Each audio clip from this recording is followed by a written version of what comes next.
Cerita dalam film ini kita akan berfokus kepada keluarga Ibu Siti bersama anaknya yang bernama Lela. Ibu Siti adalah seorang yang berprofesi sebagai tukang pemandi jenazah. Profesi tersebut sudah turun-temurun sejak dari nenek mereka terdahulu, dan kini dia sedang mengajarkan cara memandikan jenazah tersebut kepada Lela. Pada saat itu untuk pertama kalinya, Lela diajarkan memandikan jenazah seorang perempuan, salah satu warga di sana yang baru saja meninggal dunia. Lela yang baru pertama kali melakukannya dibuat sangat ketakutan, di mana dia melihat jenazah itu dikerumuni oleh banyak belatung. Tak hanya itu, di beberapa bagian tubuhnya terlihat juga banyak luka sayatan. Ibunya berkata, apapun yang terjadi, dan melihat sesuatu yang aneh ketika sedang memandikan jenazah orang lain, Lela tidak boleh memberitahukannya kepada siapapun. Cukup itu menjadi rahasia antara Lela dengan jenazah. Lalu di sini kita juga diperkenalkan kepada ibu-ibu yang menghadiri acara hajatan Ibu Ida.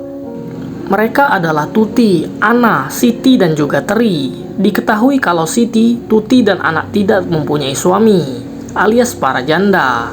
Terkecuali Ibu Teri yang sampai saat ini dia belum menikah. Namun saat dalam acara pesta itu sedang berlangsung, Ibu Ida merasa adanya sesuatu yang aneh. Siti sempat melihat Ibu Ida bertingkah aneh. Merasa curiga, dia pun mencoba mengikuti Ibu Ida dari belakang. Ibu Siti yang melihat dari kejauhan merasa adanya firasat buruk yang akan terjadi kepada Ibu Ida. Diketahui kalau Ibu Siti dan juga anaknya, Lela, mempunyai kemampuan bisa melihat pertanda buruk akan terjadi. Waktu Siti berpamitan pulang dengan Ibu Ida, sebenarnya Siti melihat pertanda buruk itu. Namun dia tidak ingin membuat Ibu Ida merasa cemas. Apalagi ini adalah pesta hajatan cucunya. Siti memilih tidak memberitahukannya dan berharap pertanda buruk itu tidak benar. Ibu Siti mempunyai dua anak, yaitu Lela dan Arif, anak yang paling kecil. Arif sendiri berprofesi sebagai seorang tukang yang bisa mengerjakan apa saja jika ada warga di sana yang membutuhkan bantuannya. Kebetulan pada hari itu, dia mempunyai pekerjaan untuk membetulkan genteng kontrakannya. Rika seorang wanita pendatang yang kebetulan ngekos di daerah tersebut, dan sepertinya Arif juga senang bisa membantu Rika. Apalagi Rika terlihat memang mempunyai paras yang cantik. Pada malam harinya, ketika Siti sedang melakukan sholat maghrib, tiba-tiba godaan datang mengganggu dalam sholatnya. Terlihat ada sosok lain yang menjadi makmum di belakang.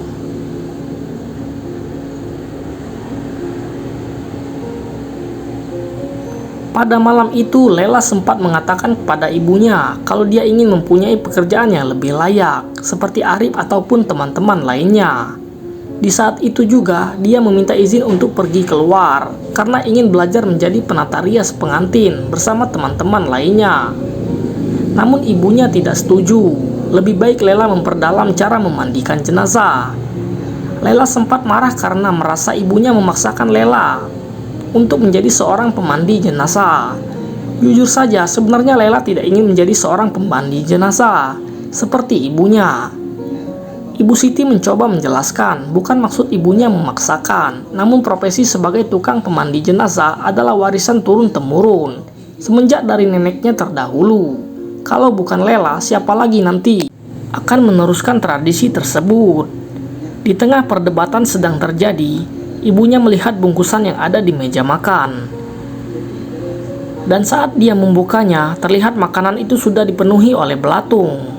Tak banyak bicara, Siti tahu kalau itu adalah suatu pertanda buruk akan terjadi. Dia lalu pergi dan meminta Lela untuk menjaga rumah. Ibunya sempat berkata kalau dia akan pergi ke rumah Ibu Ida. Namun saat Siti akan pergi, terdengar pemberitahuan dari masjid kalau Ibu Ida telah meninggal dunia. Ternyata pertanda buruk itu memang benar-benar terjadi. Ibu Ida meninggal dengan cara yang mengenaskan. Sementara di rumah, keanehan pun terjadi. Ada sesuatu benda dari atas genteng yang jatuh, menembus kamarnya Lela. Di saat bersamaan Ibu Siti pun pulang setelah ia selesai memandikan jenazah Ibu Ida.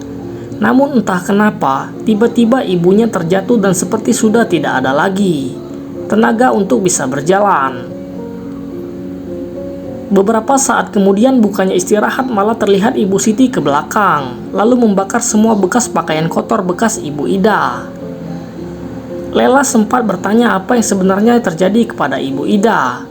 Namun ibunya langsung menyuruh Lela untuk diam dan tidak usah banyak bertanya. Seperti ada sesuatu yang disembunyikan atas kematian Ibu Ida. Setelah semuanya selesai, justru pertanda buruk itu mulai mengarah kepada Ibu Siti. Ketika semuanya sudah tertidur lelap, sesosok bayangan mengerikan menghampiri dan menyerang kepada Ibu Siti.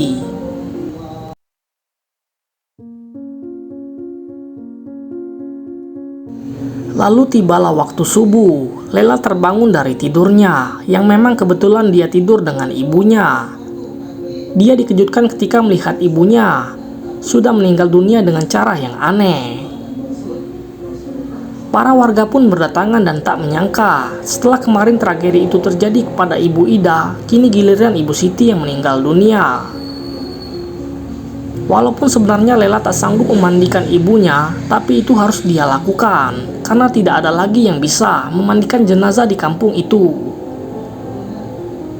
Dalam pemandian itu, keanehan terjadi. Tiba-tiba kedua mata Ibu Siti terus saja melotot dan tidak bisa ditutup, walaupun Lela sudah berulang kali mencoba menutupnya.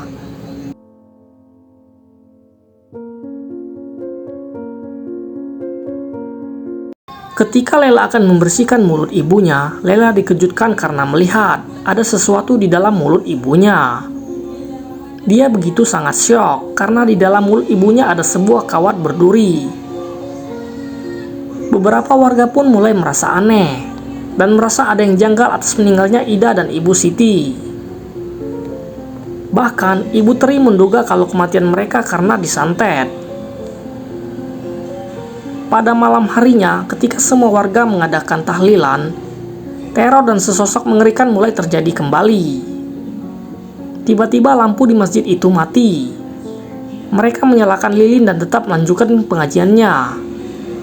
Lela yang kita tahu dia juga mempunyai kemampuan seperti ibunya yang bisa melihat pertanda buruk akan terjadi. Dari warga yang hadir di sana, Lela melihat ada sesosok lain yang ikut berkumpul bersama mereka. Tapi yang membuat Lela terheran adalah ketika dia melihat ada arwah yang mirip dengan ibu, anak. Berulang kali dia melihatnya. Wajah dan pakaiannya sama persis dengan ibu anak. Lalu tiba-tiba Lela berteriak hingga warga di sana pun menghentikan pengajian tersebut. Di rumah gangguan itu terus saja menghampiri Lela. Dan tak sengaja dia menginjak kawat berduri yang entah dari mana datangnya. Tiba-tiba sudah ada di sana. Penglihatan sosok arwah ibu anak itu adalah suatu pertanda buruk akan terjadi kepada anak. Pada malam itu, ibu Ana masih sempat berbicara dengan anaknya yaitu Bimo. Ibu Ana merasa khawatir bagaimana suatu saat nanti kalau ibunya tidak ada. Perkataan tersebut seperti sebuah pesan terakhir kepada Bimo. Ana sendiri sebenarnya sudah mulai merasakan adanya pertanda buruk itu. Ana melihat ada sesosok lain di belakang Bimo. Tapi dia berpura-pura seolah tidak terjadi apa-apa. Dan di dalam kamar, sesuatu mengerikan pun terjadi.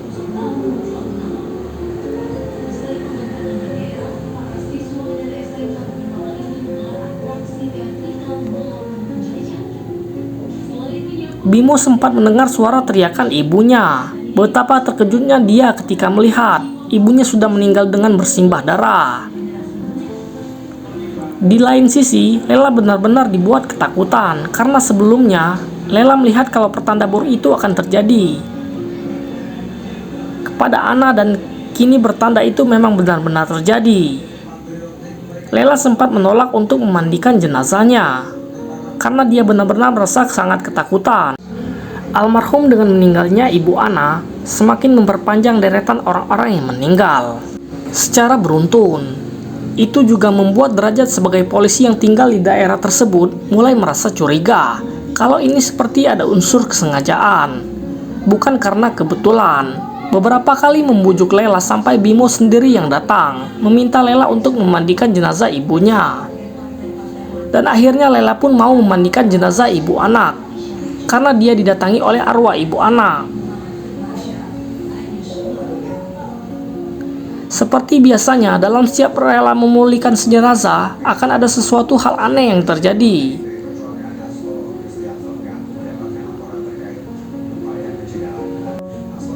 Dan di tubuh ibu Ana pun, Lela menemukan adanya kawat berduri.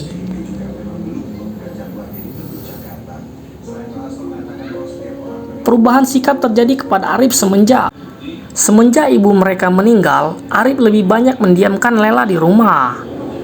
Tapi Arif berbeda ketika dia bersama Rika. Arif terlihat ceria dan banyak bicara.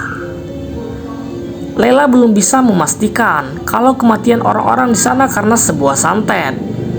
Namun saat dia sedang membantu Bimo membereskan barang-barang di rumahnya, Bimo memberitahukan sebelumnya ibunya meninggal. Ibu anak sempat berkata dan memanggil nama Ibu Nur. Lela pun bertanya siapa itu Ibu Nur. Bimo lalu memperlihatkan sebuah album foto, di mana di dalam foto itu ada 6 orang wanita.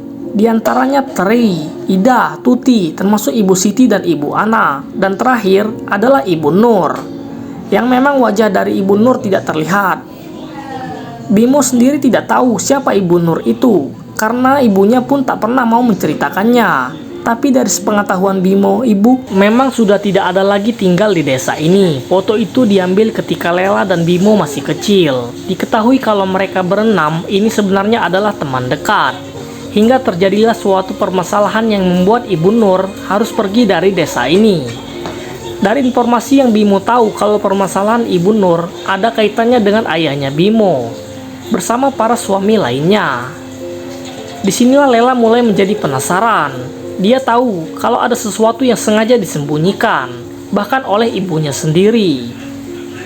Tanpa sepengetahuan Bimo, Lela mengambil foto itu. Untuk meyakinkan kalau kematian secara beruntun itu karena disantet, Lela nekat menggali kuburan Ibu Ida. Hanya untuk memastikan apakah Ibu Ida meninggal dengan cara yang sama seperti yang dialami oleh ibu anak dan ibunya. Setelah berjuang menggali kuburan, terlihat di mayat Ibu Ida ditemukan ada sebuah kawat berduri yang tertancap di tubuhnya. Jelas kalau ini memang adalah sebuah santet. Tapi setelah itu Lela juga harus berjuang melawan gerombolan para pocong yang datang. Teror dari santet juga kini menyerang kepada Ibu Tri. Ibu Tri terkena imbas karena dia menyebar berita kepada semua warga bahwa telah terjadi serangan santet di kampung ini. Karena siapa saja yang mencoba menghentikan atau mengusik jalannya santet ini, maka orang itu pun akan menjadi target sasaran. Ibu Tri kerasukan oleh arwahnya, Ibu Nur. Namun tak lama kemudian, sesosok yang merasuki Ibu Tri berubah menjadi roh jahat yang meneror dan menyerang Lela.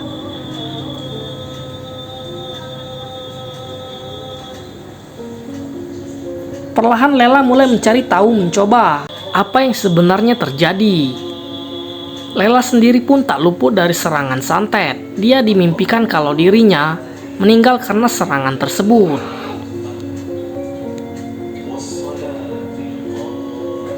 Selain daripada itu, dia juga diperlihatkan dan diingatkan kembali kepada kejadian beberapa hari sebelumnya. Ketika Lela bertemu Derajat dan Derajat mengatakan tentang keluarga Ibu Nur. Ibu Nur adalah seorang janda dan mempunyai anak perempuan yang seumuran dengan Lela. Memang Ibu Nur juga pernah tinggal di desa ini. Tapi menurut informasi yang ada, Ibu Nur sudah lama meninggal karena bunuh diri. Lela pun terbangun. Mimpi itu seperti sebuah petunjuk bagi dirinya. Dalam pikiran Lela, entah kenapa Lela merasa curiga kepada Rika, seorang gadis rantau yang kosannya sering didatangi oleh Arif. Kebetulan kunci kosannya Rika ada di berangkasnya Arif. Diam-diam Lela mencoba masuk dan mencari sesuatu di dalam kosannya Rika. Setelah cukup lama mencari, akhirnya Lela menemukan sesuatu yang disembunyikan di teras lantai. Betapa terkejutnya dia melihat foto ibunya bersama teman-temannya yang diikatkan dengan kawat berduri. Di balik foto lain tertulis ada nama Rika bersama Ibu Nur. Di sini akhirnya Lela tahu siapa dalang di balik tragedi ini. Satu persatu orang yang ada di foto itu kini sudah mulai meninggal. Dan kini giliran Tuti yang juga menjadi korban selanjutnya. Lela terlambat untuk menghentikan semua ini. Dia lalu bergegas ke rumah Ibu Tuti untuk melakukan tugasnya sebagai seorang pemandi jenazah. Ibu Tuti pun sama seperti para korban lainnya. Di dalam tubuh itu, Lela menemukan kawat berduri. Tapi di sini, Lela diperlihatkan kepada para arwah mereka yang datang. Mereka meminta tolong kepada Lela karena menderita dan sangat kesakitan. Di saat bersamaan, Nila sendiri kembali harus melawan serangan santetnya. Untung saja Derajat bersama para warga mendobrak pintu kamar itu. Di sana Lela melihat ada Rika. Lela pun memberitahukan kepada semua warga kalau dalang dibalik semua ini adalah ulahnya Rika. Tapi pada saat itu kondisi masih bisa terkendali karena Derajat meminta kepada mereka untuk jangan saling menuduh. Rika masih ada kesempatan untuk bisa pergi dari sana. Namun warga, terutama para ibu-ibu, menanyakan kembali kepada Lela apakah Rika memang benar adalah pelakunya. Setelah mengetahui itu, mereka semuanya pun berbondong-bondong mendatangi kosan Rika, berbuat anarkis, dan kejadian ini sama seperti apa yang dulu pernah Ibu Nur alami pada saat itu. Ibu Ida orang paling vokal, menuduh kalau Ibu Nur adalah seorang pelakor, hingga para ibu-ibu terprovokasi olehnya. Tapi tidak semua dari mereka bertindak jahat kepada Ibu Nur. Terlihat Ibu Siti sendiri hanya bisa melihat kengerian tersebut. Di lain sisi, Lela didatangi oleh arwah ibunya. Ibu Siti meminta kepada Lela untuk menghentikan semua ini, jangan sampai ada korban yang meninggal lagi. Warga di sana yang sudah bertindak brutal tidak memperdulikan keberadaan Lela yang mencoba melerai semuanya. Malah Lela sendiri harus merasakan pukulan dari mereka. Tak lama datang Arif mencoba untuk menolong Lela. Namun naas, Arif terkena pukulan benda tumpul di kepalanya hingga dia tersungkur dan tewas bersama Rika dalam insiden tersebut. Satu-satunya selamat dari 6 orang yang ada di foto itu hanya Ibu Tri. Tapi di sini yang menjadi pertanyaan besarnya adalah apakah Ibu Nur itu memang adalah sebagai pelakor seperti apa yang dituduhkan, ataukah semua ini hanya dugaan semata lalu terbawa emosi hingga membabi buta menyerang kepada Ibu Nur? Masih menjadi misteri besar. Coba kalian yang pernah nonton, apakah Ibu Nur itu memang pelakor atau bukan? Coba tulis di komen ya.